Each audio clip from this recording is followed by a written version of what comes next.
గత ప్రభుత్వం తీసుకొచ్చినటువంటి ధరణిలో కొంత మోడిఫికేషన్స్ చేస్తూ భూభారతి చట్టాన్ని తీసుకొచ్చి దీంట్లో అంతా స్ట్రైట్ ఫార్వర్డ్ ఉంటుంది, అంత పారదర్శకంగానే ఉంటుంది అనేసి కాంగ్రెస్ ప్రభుత్వం చాలా గొప్పలు చెప్పింది. మరి అలాంటి ఈ భూభారతి చట్టం కోసం 1000 డిప్యూటీకి సంబంధించిన సర్వేయవర్ల పోస్టుల విషయంలో నోటిఫికేషన్ ఇచ్చే విషయంలో ఎందుకు నెగ్లిజెన్సీ చేస్తుందనేసి ఇప్పుడు నిరుద్యోగులు ప్రభుత్వాన్ని క్వశ్చన్ చేస్తారు. అసలు ఈ నిజంగా వీళ్ళు లేకపోతే అసలు ఇప్పుడున్నటువంటి భూభారతి చట్టంలో కలిగేటువంటి నష్టాలేంటి, వాళ్ళ పబ్లిక్ కి సమస్యలు ఎట్లాంటివి ఎదురవుతాయి, అసలు ఈ భూభారతి చట్టంలో వీళ్ళు చేసేటువంటి పాత్ర గురించి వాళ్ళ మాటల్లోనే అడిగి తెలుసుకుందాం.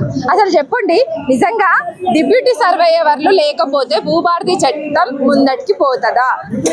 పాత గవర్నమెంట్ ధరణి చట్టం ఉండే, ధరణి చట్టం నుంచి ఇప్పుడు భూభారతి చట్టం అనేది ఈ గవర్నమెంట్ వచ్చిన తర్వాత తీసుకొచ్చింది. దాంట్లో కీలక పాత్ర పోషించేది డిప్యూటీ సర్వేయర్లే. ఒక ల్యాండ్ రిజిస్ట్రేషన్ కావాలంటే ఇప్పుడు ఈ గవర్నమెంట్ వచ్చిన తర్వాత మ్యాప్ అనేది మ్యాండేటరీగా పెట్టినారు. మ్యాప్ గీయాల్సింది ఖచ్చితంగా డిప్యూటీ సర్వేయర్లు మాత్రమే గీయాలి మ్యాప్ దాన్ని. కానీ గవర్నమెంట్లో డిప్యూటీ సర్వేయర్లు 200 మంది కూడా అవైలబుల్ లేరు, మండలేమో 650 ఉన్నాయి. ఈ గవర్నమెంట్ అనేది డిప్యూటీ సర్వేయర్ల పోస్టును ఫిల్ చేస్తామని 6 నెలల నుంచి అగిస్తామని చెప్పుకుంటూ వస్తున్నారు. ఇప్పటి వరకు ఒక్క నోటిఫికేషన్ కూడా రిలీజ్ చేయకుండా ఫిల్ చేయడం లేదు. మేము లేకపోతే మీరు భూభారతి చట్టం ఎట్లా ఇంప్లిమెంట్ చేద్దాం అనుకుంటున్నారు సార్? మీరు సర్వేయర్లే కీలక పాత్ర, సర్వేయర్లు మ్యాప్ గీసిస్తేనే అక్కడ రిజిస్ట్రేషన్ అనేది జరుగుతుంది. సర్వేయర్ లేక ఎట్లా మ్యాప్ గీద్దాం అనుకుంటున్నారు వీళ్ళు? అసలు ఇప్పుడు గవర్నమెంట్ నాయకులు ఎవ్వరు ముందటికి వచ్చినా భూభారతి చట్టం సక్రమంగా, సవివరంగా, పారదర్శకంగా నడుస్తుంది సో అనేసి అంటున్నారు. మరి మీలాంటి వీళ్ళు డిప్యూటీ సర్వేయర్లు లేకుండా మ్యాప్స్ గీయకుండా అసలు పనులు ఎట్లా ముందటి పోతున్నాయి? నిజంగా పబ్లిక్ కి కూడా వచ్చే క్వశ్చన్ మార్కే కదా ఇది. అవును, ఇప్పుడు గవర్నమెంట్ అన్ని సదస్సులు పెడుతున్నారు. భూభారతి సదస్సు అని డిస్ట్రిక్ట్ సదస్సులు పెట్టి మేము ఇక ఇంప్లిమెంట్ చేస్తామని చెప్తున్నారు. ఇప్పుడు వీళ్ళు డిప్యూటీ సర్వేయర్లు అనేది ఇప్పుడు భూభారతి చట్టంలో లేకపోతే, మ్యాపులు కరెక్ట్గా గీయకపోతే మళ్ళీ రైతులు కొట్టుకొని వచ్చే పరిస్థితికి వస్తుంది. మీరు మళ్ళీ ఆ పరిస్థితి ఎందుకు తీసుకొచ్చుకుందాం అనుకుంటున్నారు? మాకు నోటిఫికేషన్లు ఇస్తే మేము సివిల్ ఇంజనీరింగ్, దీనికి ఓన్లీ సివిల్ ఇంజనీరింగ్ అభ్యర్థులు మాత్రమే ఎలిజిబుల్ అండి డిప్యూటీ సర్వేయర్ పోస్టులకి. ఇప్పుడు సివిల్ ఇంజనీరింగ్ వాళ్ళకి ఇవ్వకుండా మీరు ఏ విధంగా మీరు భూభారతి చట్టం ఇంప్లిమెంట్ చేద్దాం అనుకుంటున్నారు? ఈ జాబ్ క్యాలెండర్ ప్రకారం అన్ని ఇంజనీరింగ్ పోస్టులను కూడా వెంటనే భర్తీ చేయాలి, వెంటనే నోటిఫికేషన్ చేయాలని మీరు డిమాండ్ చేస్తున్నారు. ప్రభుత్వం ఎందుకు చేయలేకపోతుంది అనుకుంటున్నారు? ప్రభుత్వానికి ఇంతకు ముందు తెలిసేలాగా మీ ప్రాబ్లమ్స్ మీరు చెప్పుకునేలాగా ఆర్ట్స్ కాలేజ్ దగ్గర 1000 మందికి పైగా ర్యాలీ కూడా నిర్వహించారు. మరి అయినా కూడా ఎందుకు తెలుస్తలేదు గవర్నమెంట్? ఇప్పుడు వాళ్ళ ఓన్ పనులు చేసుకోవడంలో బిజీ అయిపోయినారు. మీ కాంగ్రెస్ గవర్నమెంట్ గెలవడంలో కీలక పాత్ర పోషించింది మేము. ఆ రోజు మేము ఊరూరున తిరిగి మాకు నోటిఫికేషన్ రావాలంటే కాంగ్రెస్ గెలిస్తేనే వస్తాయి అని వాళ్ళు జాబ్ క్యాలెండర్ అప్పుడు మేనిఫెస్టోలో ఒక క్యాలెండర్ పెట్టినారు. తర్వాత బట్టి విక్రమార్క గారు అసెంబ్లీ సెషన్స్లో ఆగస్టులో ఒక క్యాలెండర్ రిలీజ్ చేశారు. ఆ క్యాలెండర్లో ఇంజనీరింగ్ నోటిఫికేషన్ అంటే అక్టోబర్లో నోటిఫికేషన్స్ ఉంటే జనవరిలో ఎగ్జామ్ జరగాలి. కానీ అక్టోబర్ అయిపోయి 8 నెలలు కంప్లీట్ అయిపోయింది. మేము ఒక్కొక్కరం ఇక్కడ హాస్టల్లో వండుకుంటా నెలకు 10,000 ఎక్స్పెన్సెస్ పెట్టుకొని మేము ఉంటున్నాము. ఇంకెన్ని రోజులు వెయిట్ చేయాలా? నోటిఫికేషన్ ఇస్తామని చెప్పేసి మొన్నటి వరకు ఏమో ఎస్సీ వర్గీకరణ ఆపేసినారు. ఇప్పుడేమో ఎస్సీ వర్గీకరణ అయిపోయి 3 నెలలు కంప్లీట్ అయిపోయింది.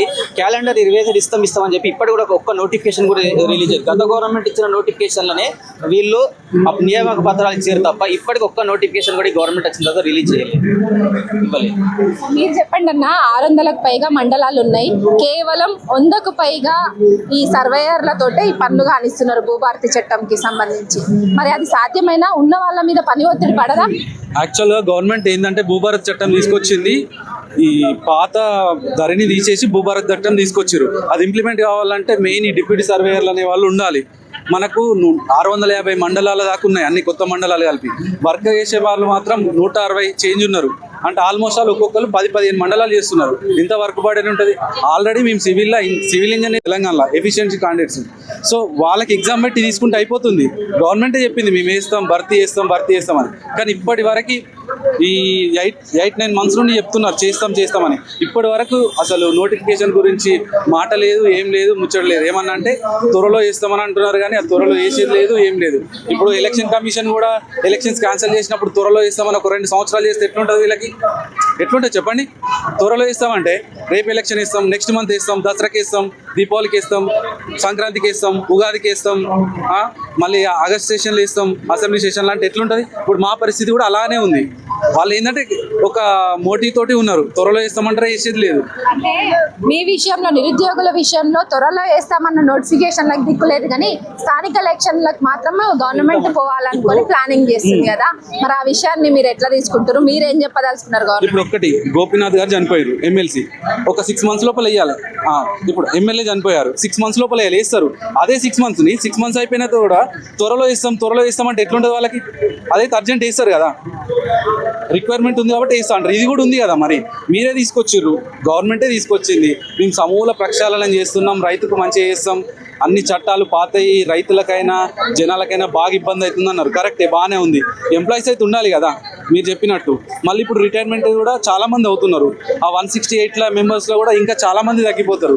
సో ఉన్న వాళ్ళకి వర్క్ బర్డెన్, మాకు అన్ఎంప్లాయ్మెంట్స్, మాకే లేదు, జాబ్స్ లేదు. కానీ గవర్నమెంట్ ఏ విధంగా చేస్తారు, దాని గురించి ఫలితాలు ఎట్లా ఆశిస్తారో అయితే మాకైతే అర్థమవుతలేదు. ఇప్పుడు గవర్నమెంట్ వేసే పోస్టుల గురించి నోటిఫికేషన్స్ గురించి ఎదురు చూస్తూ మీ ఏజ్ కూడా బాగా అయిపోతుంది. గవర్నమెంట్ మీద ఎంతో నమ్మకంతో కాంగ్రెస్ ప్రభుత్వాన్ని మీరు గెలిపించుకున్నారు, మీ వంతు పాత్ర ఉందని మీరే చెప్పుకుంటున్నారు. సో మరి ఎందుకు ప్రభుత్వం తరపున ఎప్పుడైనా ఎవరైనా అధికారులను ఇప్పటి వరకు మీ తరపున అందరూ కలవడం జరిగింది? మేము కలిసాం, రెవెన్యూ మినిస్టర్ గారిని కలిసాం.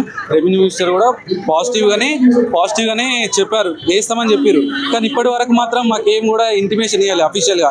నోటిఫికేషన్ గురించి కానీ దేని గురించి కూడా మాకు ఒక అఫీషియల్ నోటిఫికేషన్ గురించి కానీ దేని గురించి చెప్పలేదు. లాస్ట్ 6-7 months నుంచి మేము కలుస్తున్నాం, రెవెన్యూ మినిస్టర్ గారిని కలుస్తున్నాం, ఇంకా సెక్రటరియట్లకు అయినాము, కలుస్తున్నాం. కానీ మాకు మాత్రం ఏం క్లారిటీ మాత్రం ఇవ్వట్లేదు. గత గవర్నమెంట్ని దించేసి మేము ఈ గవర్నమెంట్ కాంగ్రెస్ గవర్నమెంట్ గట్టెక్కించింది మేమే. మాకు నోటిఫికేషన్స్ ఇవ్వకుండా మీరు స్థానిక సంస్థల ఎలక్షన్స్ వెళ్తే మేము మళ్ళీ ఊరూరున తిరిగి మళ్ళీ మిమ్మల్ని కాంగ్రెస్ గవర్నమెంట్ ఓడగొడతామని మేము నిరుద్యోగుల తరఫున చెప్తున్నాము. ఇదే మా హెచ్చరిక చేస్తున్నాము. మీరు మాకు నోటిఫికేషన్ ఇచ్చిన తర్వాతనే స్థానిక సంస్థల ఎలక్షన్స్కి వెళ్ళండి మీరు.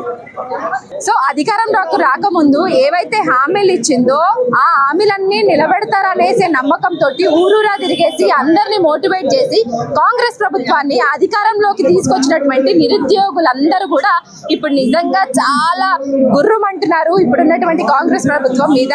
ఇప్పుడున్నటువంటి భూభారతి చట్టం సక్రమంగా ముందుకు పోవాలంటే ఖచ్చితంగా డిప్యూటీ సర్వేవర్లు అనేది చాలా ఇంపార్టెంట్.